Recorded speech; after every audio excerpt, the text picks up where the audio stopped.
రోజా పూలై పూయాలి, పులకించి కొమ్మల్లో ఆ కోయిల పాటలు పాడాలి.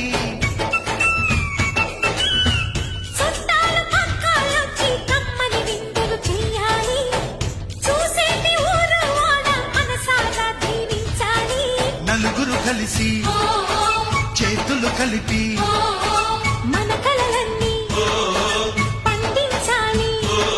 ఒక చోట పుట్టని కోడళ్ళు అయ్యారు అమ్మకే కూతుళ్ళు, త్వరలోని ముద్దుగా పుడతారు ఈ తాత పోలికల మనవళ్ళు. ఈ సంతోషాలు సరదాలే మా పండుగ.